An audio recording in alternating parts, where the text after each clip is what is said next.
Well, it was a great week for House of the Dragon to have a very good episode, with this past week having The Lord of the Rings, The Rings of Power premiering over on Amazon. It was very good for House of the Dragon that it dropped its very best episode, as Rings of Power has drawn a lot of criticism from many fans.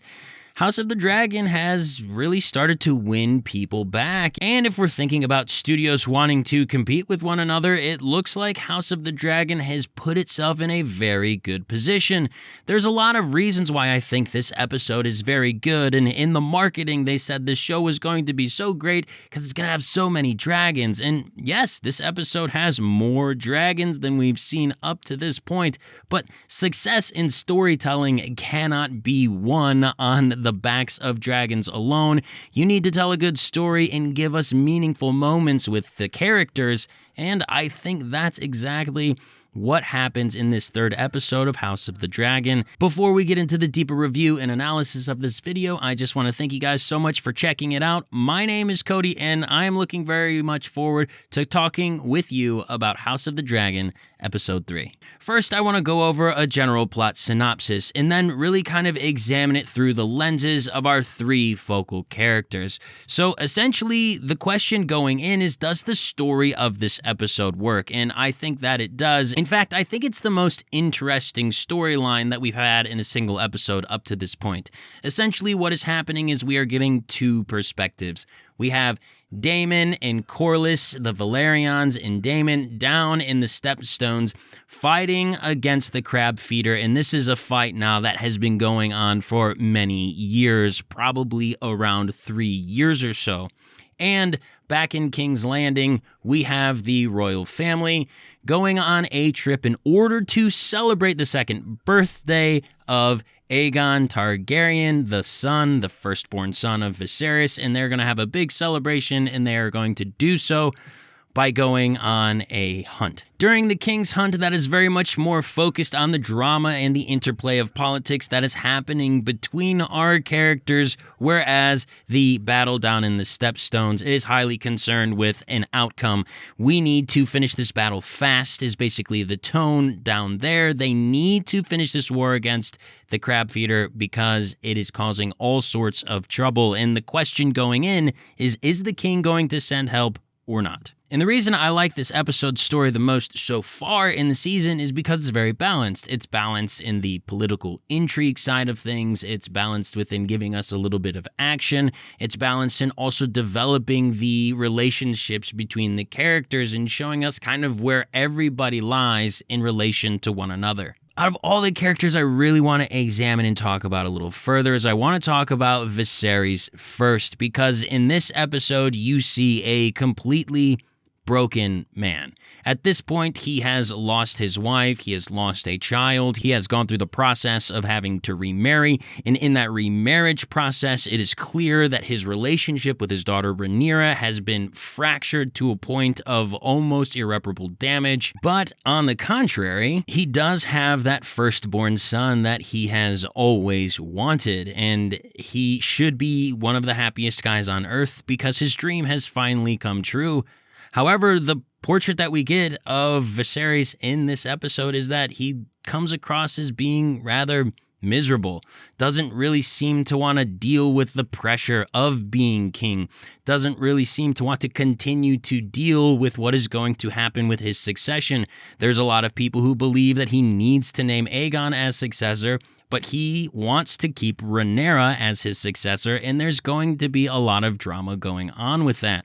And I think that this is a solid performance by Paddy Considine in this episode, and I really like the evolution from a king in the first episode who came across as a pretty happy and respectable leader to a man who each and every episode we've kind of seen break more and more and more. And of course, this has happened over a sequence of years, not just a couple of days. But speaking of the time jump that does occur within this show, it is impacting Rhaenyra. And so she seems to be kind of in a similar place as she was in episode 2. Continues to be upset with her father, even though the issues are from a different incident. Of course, he went and married Alicent Hightower, which is definitely going to cause a huge fracture in their relationship. And she doesn't really want to marry like he wants to marry her off. He has offered to marry her to Jason Lannister, and that is something that she has very clearly said she wants no part of.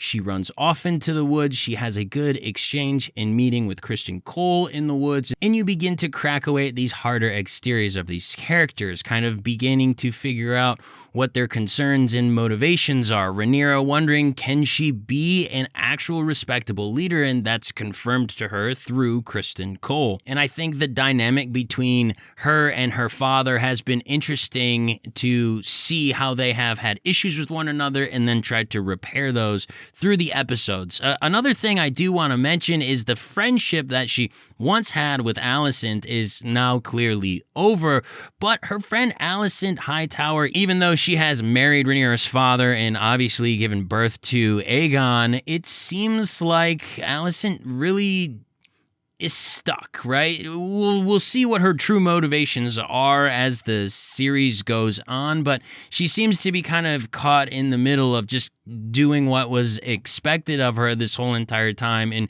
really didn't want to break up her relationship with Rhaenyra, and really even mentions to her own father that she believes that Rhaenyra should still be successor. But lastly, we have to talk about the one who is probably everybody's favorite character, just because whenever he's on screen, it seems like the most interesting things in the show are going on, and that is Daemon Targaryen. He has been fighting alongside the Valyrians down in the Stepstones against the Crab Feeder for a long time now, and Viserys decides that he's finally going to send aid in this battle to just end it once and for all. And the reaction that you get from Daemon in this instance of just being extremely infuriated is one of those areas where you're like, wow, I really think that this character is just dynamic and dominates the screen. And then we cut to the false surrender plot and then Daemon fleeing from the arrows. And I do want to mention this scene, right? Because you have to suspend your disbelief in all storytelling. And I feel like with action sequences, as long as you are not taken out of the story from the action, then it's okay to do things that obviously aren't all that realistic. And I think here this is where it works, right? I wasn't taken out of the story or out of the action from the long run that he had to make in dodging all these arrows. And he does eventually get hit by them. But I thought that the action sequence was actually pretty good, and I liked the flanking maneuver, and ultimately you see that there is the dragons that come in and attack, and Daemon follows the crab feeder as he's fleeing the scene of battle, and he slays him and brings his body out for all to see. So the story basically leads off with Rhaenyra and Daemon both having their own personal victories on their own personal journeys at this point in the story of House of the Dragon, with us then wondering what is going to be the next step. Is the war completely over now that the crab feeder has been defeated? What's going on with the politics up in King's Landing? Who's going to make the next move? And I do think it ends on a really nice note because the episode ends and you're just curious what's going to happen next. There's not a obnoxious cliffhanger or anything. You feel satisfied when you're watching, but you're still intrigued to tune in and view next week. And my final score for this one is I'm going to go ahead and give this a 4 out of 5. Reason it's at a 4 out of 5 is I think it is very good, but I personally think that there's still better the show can do. While I enjoy the characters up to this point, I still think throughout 3 episodes of Game of Thrones, the show just really had you engaged with the characters very quick. It was so impressive how you were immediately invested with what's going to happen with Jon up at the Night's Watch, and what is Tyrion doing? Why is he there in the first place? And he is going on his own journey, and then the investigation into who tried to assassinate Bran. Like, are the Lannisters bad? All the drama going on with Joffrey and Sansa, and then of course you have Daenerys' story with the Dothraki and her becoming pregnant and the dragon's eggs. There's so many fascinating things happening in Game of Thrones, and I don't think House of the Dragon has gotten there yet with its characters, and I'm hoping that that is going to happen as they get further in the show here. It's still very good and very much worth watching. And if you guys are enjoying the show, please let me know in the comments. But if you enjoyed the video, please give it a like